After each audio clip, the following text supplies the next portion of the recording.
Ayan guys, welcome back po muli dito sa ating Mounting Channel, Reaction and Opinion. Ayan, ang atin pong pag-uusapan mga kababayan sa oras po na ito na bibigyan po natin ng opinion ay ito pong napipintong laban ni Alex Ayala po dito po sa Stuttgart, Germany. Ito po ay tinatawag nilang Boss Open mga kababayan. At dito nga po mga kabayan, sa laban na ito ni Alex Ayala, ang kanya pong mga kalaban po dito ay ito pong si Layla Fernandez mga kababayan. Itong si Layla, ang atin pong nalaman ay mayroon po itong dugong Pilipino. Opo. Yun nga lang, hindi po natin masasabi na yung kanya pong dugo ay 50-50. Kumbaga, 50% yung Pilipino, 50% yung sa foreign national. So hindi po. Kasi ang nanay po nito ay isa pong Pilipino-Canadian. Opo. So kumbaga, yung kanya pong nanay, yun po yung 50-50. So, pero yung kanya pong tatay nitong si Layla Fernandez ay isa pong Ecuadorian, taga-Ecuador po. So, 100% Ecuador. Kaya ang nakuha lamang nito ni Layla Fernandez na dugong Pilipino ay 1/3 lang. Hindi po 50%. Samantalang itong atin pong pangbato na si Alex Ayala ay talagang puro po ito, 100% Pinoy. Ayan, kaya kung mayroon man po tayong suportahan talaga dito po sa dalawang ito, ay walang iba kundi si Alex Ayala. Kasi siya nga po talaga yung tunay na kalahi po natin, 100%. So balik po tayo dito sa magiging laban po nila. Itong si Alex Ayala mga kababayan ay kinuha niya pong muli itong si Coco Gauff na bilang practice partner. Oo. Kaya ko naman po nasabi na kinuha niya muli kasi dati na po silang practice partner po nito noong sila po ay naglaro doon sa Australian Open last year. Opo, so nag-practice partner na po sila doon. Then, after noon ay sila po ay nagkalaban. Oo. So sa unang laban ni Alex Ayala at Coco Gauff ay natalo po itong si Alex Ayala.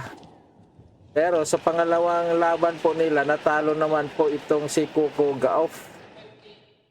Dahil nga po itong si Coco Gauff ay nag-retire, umayaw po siya dahil na nakit daw yung kanya pong braso. Ngayon, balik po sila muli dito sa Stuttgart, Germany bilang practice partner. So, maganda po itong paghahanda ni Alex Ayala kasi itong video na panonoorin po natin ay hindi lamang na basta-basta practice, talagang masasabi po nating hard practice po ito mga kababayan kasi nga itong si Layla Fernandez mga kababayan ay hindi po ito basta-bastang kalaban. Oo, 5 na po ang nakuhang titulo po nito mga kababayan.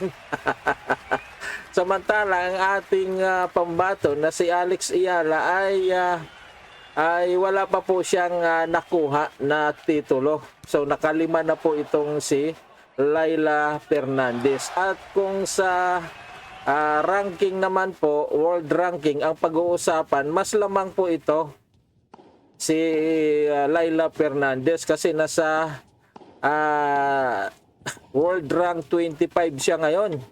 Na dating number 13 po siya at bumaba po siya sa 25 at mataas pa rin po siya sa ranking ni Alex Ayala kasi si Alex ngayon ay nasa 45-46 ang kanya pong ranking sa kasalukuyan.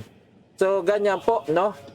At kaya siguro talagang yung team ni Alex Ayala ay talagang kumuha sila magiging practice partner ni Alex Ayala na talagang seeded na, kumbaga nasa top 10 na At kailangan talaga nila itong paghandaan ang laban na ito kasi first time din po nilang magkaharap. Oo, itong si Alex Ayala at itong si Laila Fernandez. So ngayon po mga kababayan ay panoorin na po natin ang video po ni Coco Gauff at ni Alex Ayala dito po sa kanila pong ginawang hard practice mga kababayan. So ito na po yan. Ayan.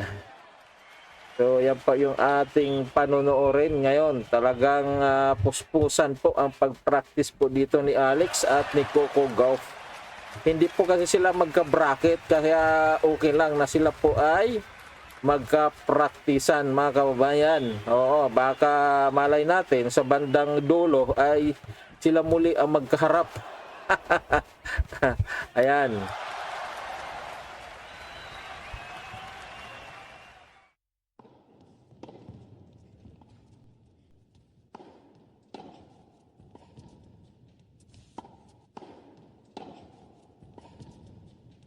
Sa guard po ito mga kababayan ha. Clay court po ito. So, makikita naman po natin na mayroong pangalan doon na start guard sa bandang kanan. Oo.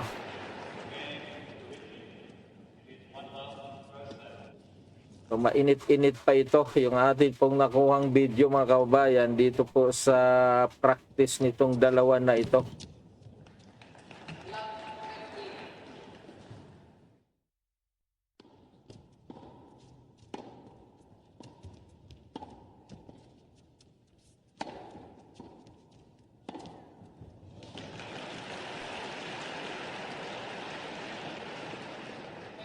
So, wala po tayong makikitang score dahil practice nga po ito. So, ang panunuorin lamang po natin dito yung rally nila. Yung kanila pong palitan ng pagpalo.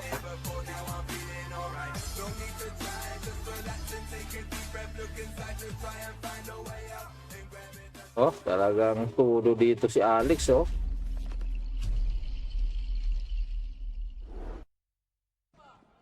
Talagang pinapractice nila yung tunay na laro talaga.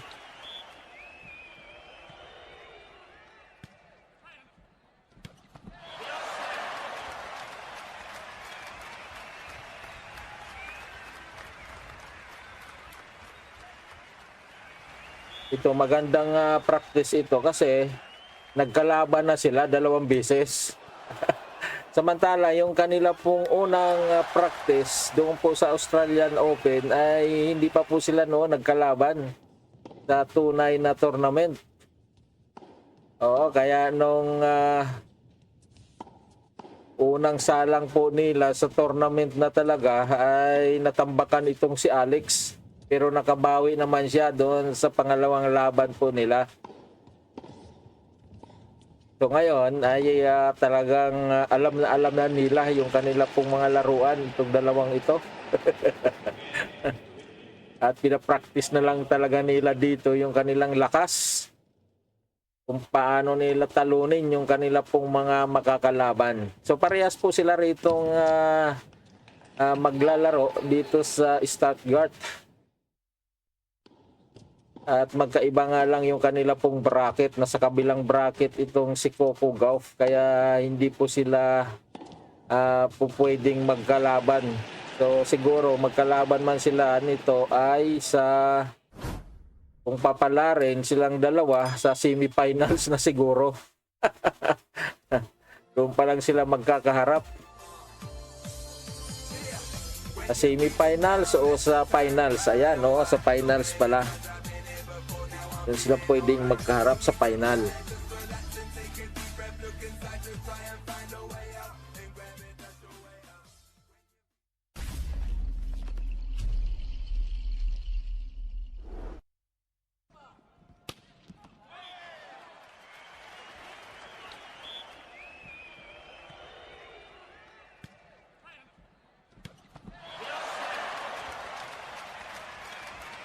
Ang napansin ko lang dito guys, dito sa coach ni Alex Ayala, dati medyo may edad na yon eh. Ngayon medyo bumata. Hindi ko lang alam kung anak ba ito ng coach niya dati na lagi niyang kasama.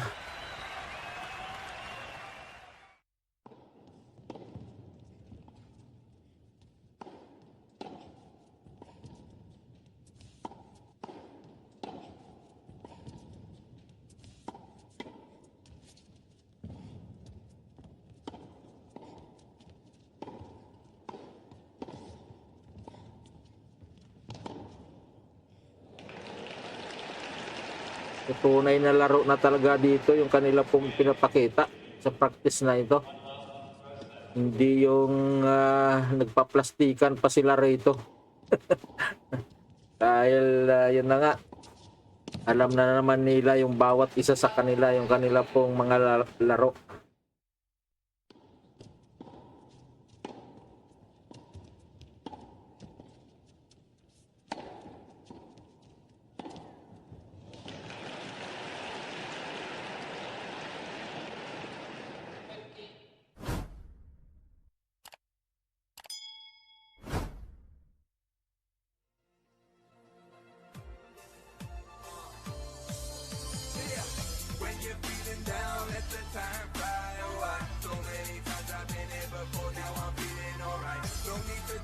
So bukas na pala yung laban ni Laila Hernandez at itong si Alex Ayala, mga kababayan. April 13. 4 PM ba? 4 PM to be exact. Sa oras dito po sa Pilipinas.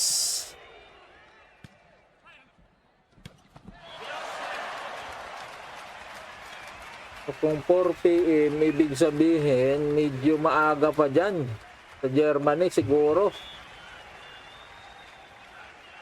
Hindi ko lang alam kung ilang oras yung advance ng Pilipinas.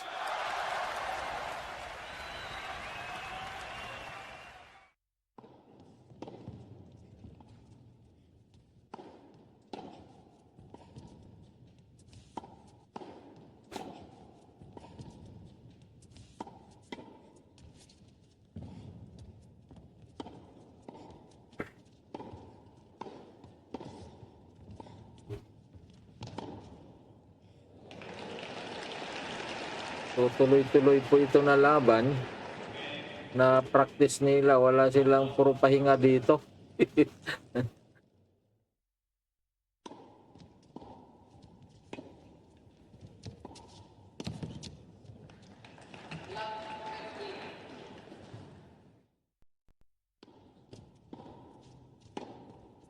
Baka itong si Coco Gauff sa kuha na ito, round of 16 na ito magsisimula. Round 2 na ito. Kasi seeded itong si Coco Gauff. Siya yung number 3 ngayon.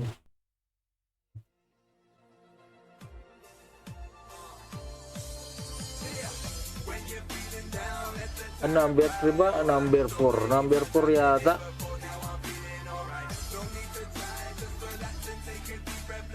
Oh, hindi. Number 3 ba? Hindi ko lang sigurado.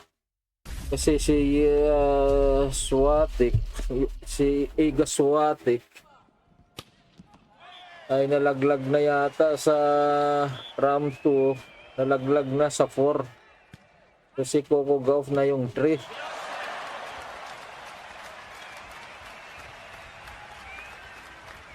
Ayan, no?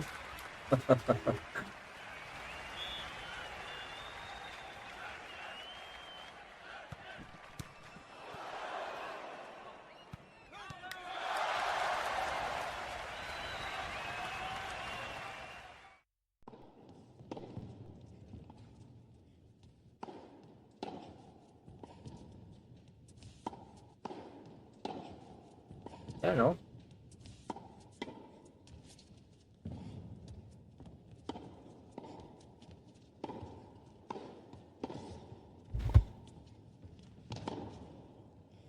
Tama nga naman, kukuha ka lang naman ng kapraktisan, hindi yung mga magagaling na.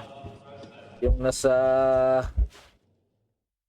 sa mataas na ranking, kasi kung kukuha ka lang ng kapraktisan mo na kalibil mo lang ng ranking ay parang wala, parang hindi ka rin nakipag-practice.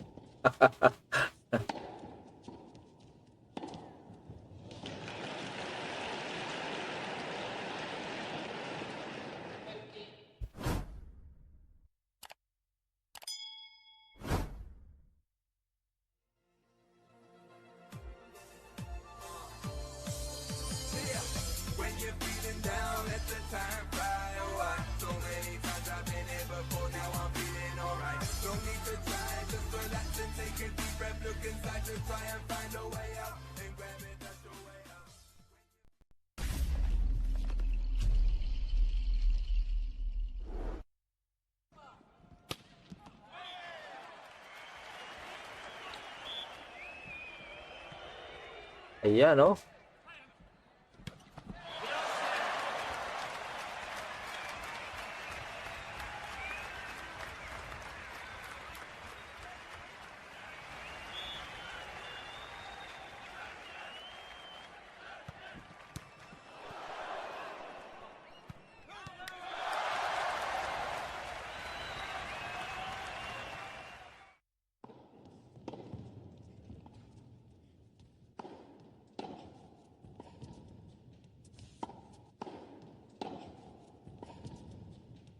Ayan.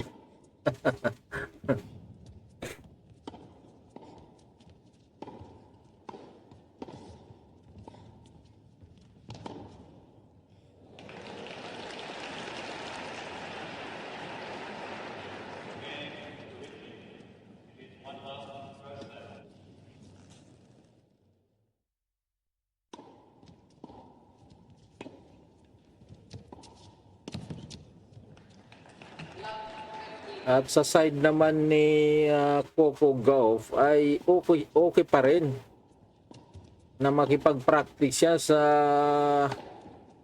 number 45. Bakit po? Kasi tinalo na siya nito eh. Tinalo na dyan ni Alex.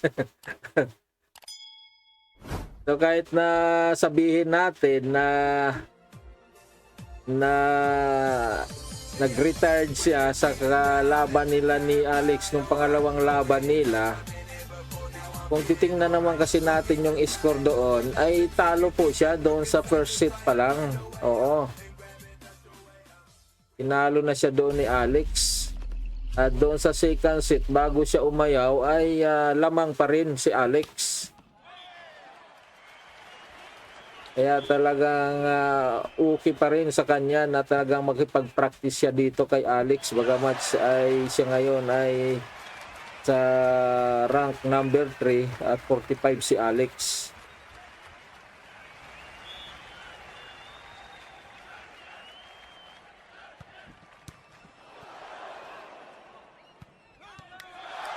So, parehas makakatulong sa kanilang dalawa itong kanila pong practice talaga.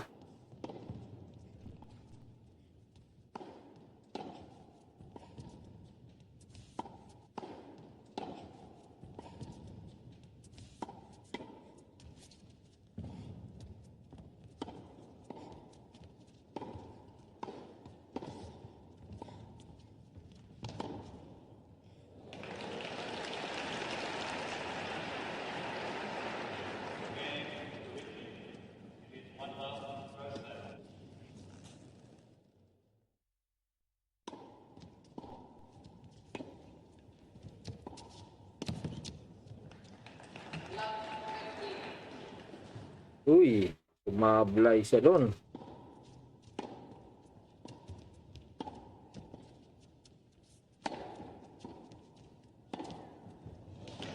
Yan, sablay din.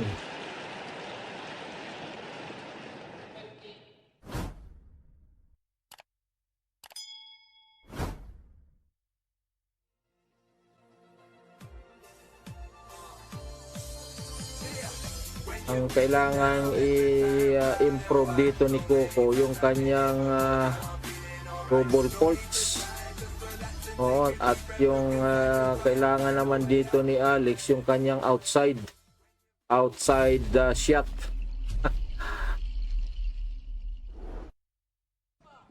Yan oh, yung mga outside na yan. Ganun yung nangyari nun. Maraming outside si Alex. At maraming double faults din itong si Coco Gauff.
Ayan oh, double faults na yan.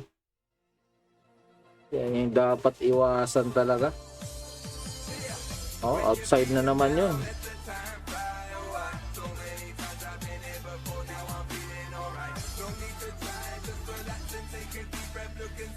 Oh, out naman ulit.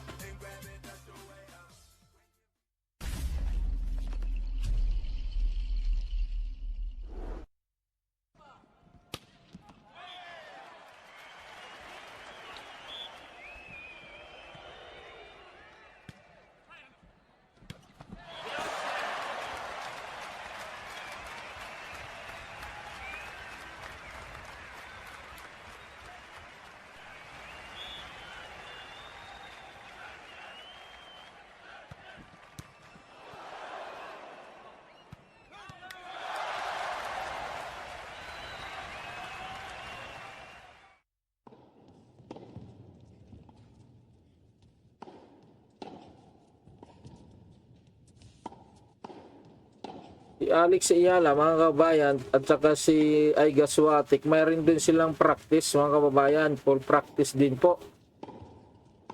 Pero ito po yung ating kinuha talaga dahil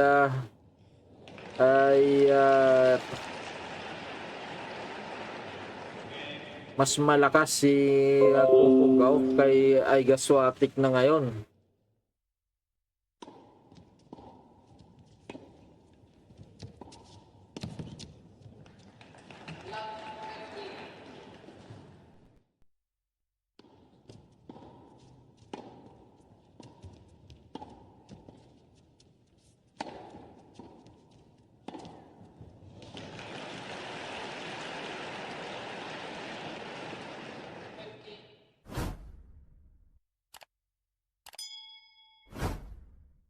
At saka yung coach yata ni Alex Ayala at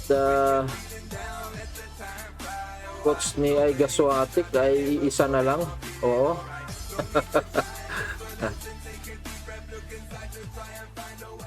Parehas na yung kanilang coach. Hindi man siguro parehas, pero isang, kumbaga, sa isang company na lang. Rafa Nadal Academy or Institute. Academy ba or Institute?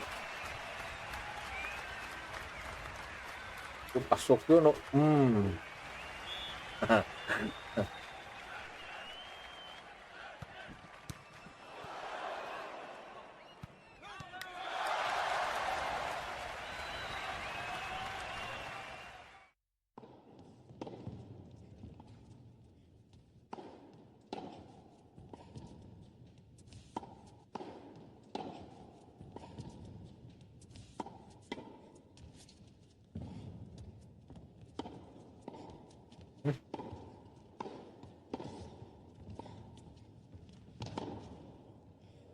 Out.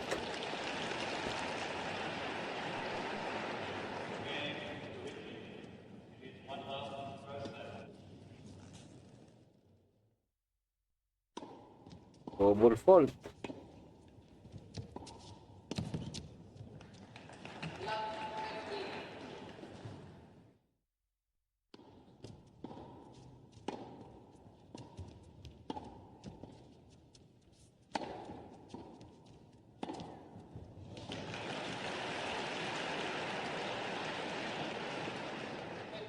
Score ni Coco.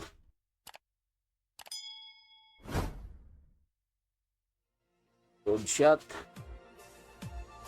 Yun, pasok oh. Nakuha pa yun. Offside nga lang.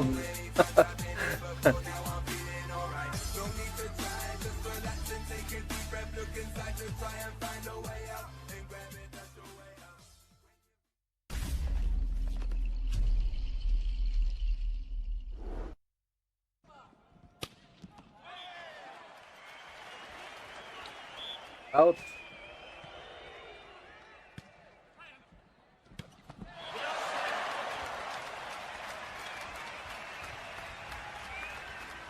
Out.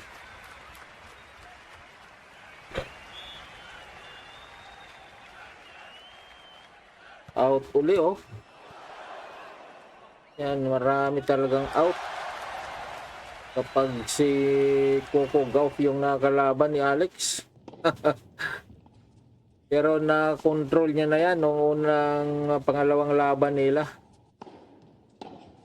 Kaya nga tinalo niya na si Coco Gauff nung first set eh.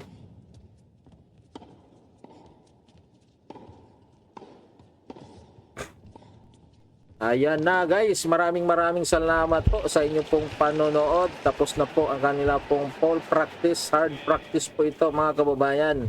So kita-kita po tayo bukas mga kababayan ko. Dito po sa laban ni Alex Ayala versus Laila Fernandez mga kababayan. God bless us all, like and subscribe po. Thank you very much.